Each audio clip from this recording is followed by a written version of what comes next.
I'd start doing very meticulous practice on my air. I feel that the flow of air through, specifically with the oboe, is very important when you're getting nervous about an audition and you can't think straight and muscles are getting tense. If you just, I practice in the practice room of just relaxing, pretending I'm in the audition, just getting those relaxed muscles ready to go.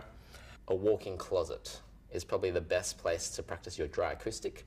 And if you can sit there and play against like all these dampening kind of materials and you still feel like you're confident, when you walk into that audition environment, no matter what it throws at you, it'll be better than that. And you'll be able to be mentally prepared for that kind of difference in an environment. It's very different for everyone, so there's no really prescriptive way to prepare for an audition.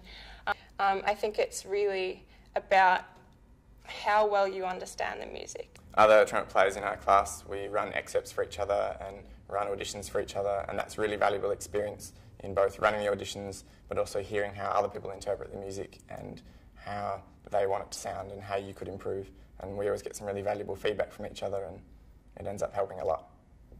And then when we come to the audition, it feels a lot more comfortable because we've done it before. I think that the bassoon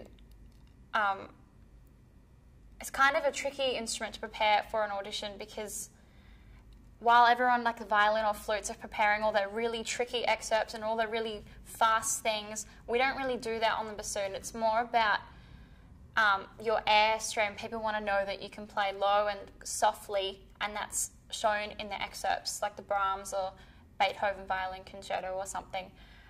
And being able to do that on the bassoon is actually quite hard than people would expect. So having that and being confident in yourself that you can do that helps a lot, especially. And obviously being able to play things like Rite of Spring is great as well, but having that air support there and trust in your air is the most important, I think. And then the fingers will just do the work that you've practiced in. Enjoy it and make it an enjoyable experience and enjoy the music. I guess pretend that you're almost playing in an orchestra.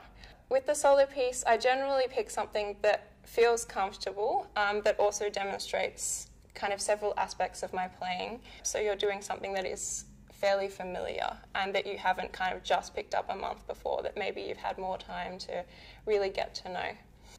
I mean, there's been little mistakes that I've made on auditions where maybe a note doesn't speak, or you just do a clangor of a wrong note, and you just have to put it beside you and then look past it. Okay, I've done that, that's in the past, and you can't think about it anymore. Because if you dwell on that, then you will just keep making mistakes and keep stuffing it up until the very end, and then you become very frustrated.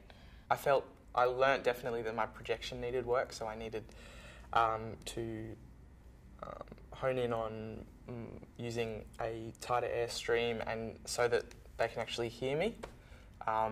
Because sometimes, as oboists, we hide behind the stand and we, don't really want anybody to hear us because it's a nice sound. But I had to sort of give my air a little bit more of a boost so that I sound like an outwards orchestral oboist. That really helped me.